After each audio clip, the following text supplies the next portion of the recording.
1995 com uma demo tape e um pouco depois, com uma curiosa caixa postal de número 1022, uma das principais bandas do rock brasileiro ganhava vida. O CPM 22 atravessou 2 décadas, passou por altos e baixos, mas sempre manteve sua chama acesa. Atualmente, eles vivem um grande momento. No especial Carreira de hoje, nós vamos conversar com o vocalista Fernando Badawi. Tudo bom, Badawi? Tudo bem, e você? Tudo ótimo também. Muito obrigada pela participação. Obrigado pela apresentação. Badawi, vocês iniciaram a carreira numa época em que os meios de comunicação não eram tão evoluídos como são hoje. Então a internet não tinha tanto acesso, as redes sociais nem existiam. Que caminhos vocês percorreram para a divulgação do trabalho naquele tempo? Com certeza foi uma mudança muito radical, muito boa, assim, quando surgiu a internet. Pela divulgação, pelo poder de alcance rápido que você tem. Só que, por outro lado, antes da internet, as coisas eram muito mais verdadeiras. Tinha muito mais raízes, muito mais referências. E por conta disso, você tinha outros meios para se destacar, como uma coisa meio que troca de informação com outras bandas do mesmo meio, que tinha a mesma qualidade. A gente montava os próprios festivais. Era uma coisa muito mais no boca a boca, no pessoalmente. Ou no máximo, tipo, telefone, né? Porque era a única maneira de a gente conseguir se comunicar para poder fechar um evento, uma coisa assim. Mas a gente criava legiões de pessoas e de galera que estavam curtindo a mesma coisa. Então isso é uma coisa que se dissipou também com o surgimento da internet, porque ficou uma coisa muito mais banalizada. Mas por outro lado a gente ganhou a rapidez, o alcance de longa distância, né, para divulgação de qualquer tipo de arte ou de qualquer tipo de negócio que você tenha. Mas você tem que tomar cuidado para não perder um pouco das raízes, que é muito importante na formação de um trabalho que possa durar 2 décadas como a gente, né? E hoje os meios para atingir o público-alvo são muito mais fáceis, mas também a concorrência é muito maior. Como que vocês lidam com isso? Então, é isso que eu estou te falando. O público-alvo hoje você não sabe direito qual que é. Porque uma hora o cara tá... Eu falo de música que é mais a gente, assim, mas... Pô, uma hora o cara tá curtindo CPM, outra hora o cara não tá. Tipo, eu estou falando da massa, né? Não das pessoas que sabem o que a gente ouve, que tem as influências que a gente tem.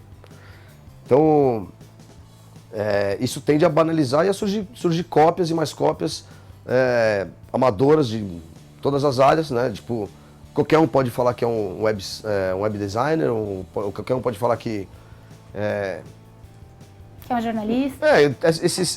Eu sinto mais os trabalhos alternativos que a gente tem, tipo designers ou músicos ou cineastas, o que for. Agora, tipo, arquiteto o cara não pode ser, porque o cara precisa de uma licença, então esse tipo de coisa. Só que com a internet ajudou bastante a formar novos projetos, só que também fica tudo meio parecido, né? E a banda de vocês não queimou etapas, né? Vocês começaram com rock de garagem, cresceram aos poucos, se consolidaram. Você acha que isso fez diferença para o CPM ser o que é hoje?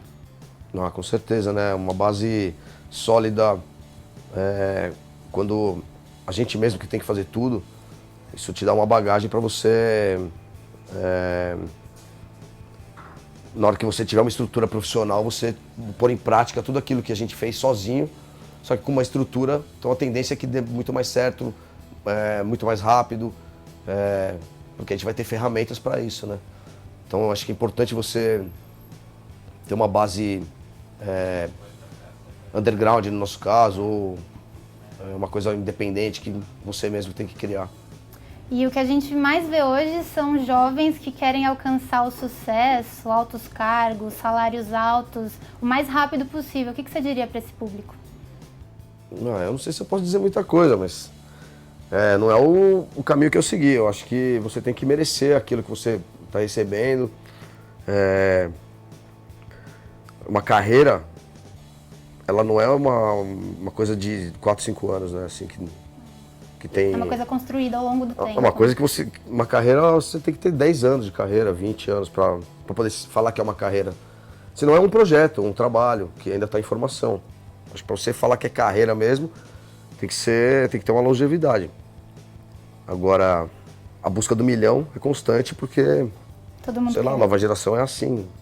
Talvez por conta da internet, da banalização das coisas mesmo, da falta de referência naquilo que se quer ser, né? Tipo, eu quando eu montei banda, eu sabia exatamente a sonoridade que eu queria, entendeu? Porque eu tinha influências, né? As bandas que eu ouvi abriram a minha mente para eu poder fazer algo parecido em português. Então, é isso. E ao longo da trajetória da banda, vocês passaram por algumas dificuldades que talvez ninguém conseguisse imaginar. Em 2008, vocês ganharam o Grammy Latino e pouco tempo depois a gravadora rescindiu o contrato com vocês. Como é que vocês superaram esse momento e chegaram às novas conquistas? Não rescindiu. A gente devia mais um disco depois do Cidade Cinza, que é o disco que ganhou o Grammy. Mas a renovação de contrato ela era falada nesse momento, quando a gente estava lançando o penúltimo álbum, justamente para poder amarrar, de certa forma, né, para a gravadora ter a sua garantia, né, de que a banda vai continuar ali. E a gente não queria mais trabalhar com o Rick Bonadio, então a gente falou, pô, a gente vai fazer mais esse disco agora, de 2007, Cidade Cinza, depois a gente entrega mais um e a gente vê o que faz, se continuar na Universal, mas com outro produtor, porque a gente queria ter uma outra sonoridade, trabalhar com outras pessoas. A gente já estava há 8 anos lá, foi um trabalho muito mais vencedor do que teve problemas, mas acho que as coisas têm que mudar de tempos em tempos, principalmente quando você lida com arte, né? Porque é só uma maneira de pensar sempre, né? Não que seja melhor ou pior, mas acho que o diferente é legal e naquele momento a gente estava querendo isso.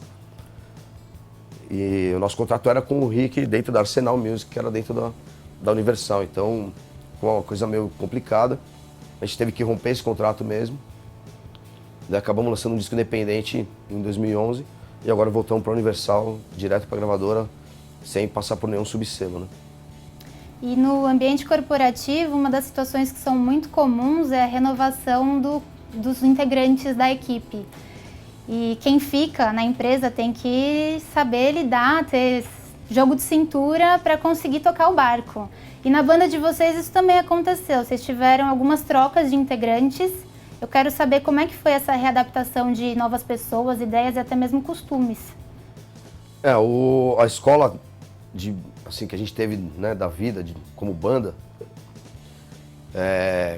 como eu te falei que eram muitas pessoas, muitas bandas envolvidas, todo mundo se conhecia, a gente também sabe quem procurar, tipo um baixista, um guitarrista, a gente sabe aonde que a gente vai achar esse perfil que a gente quer, né? Então, a gente tentava se adaptar dessa forma. Claro, tem mudanças, né?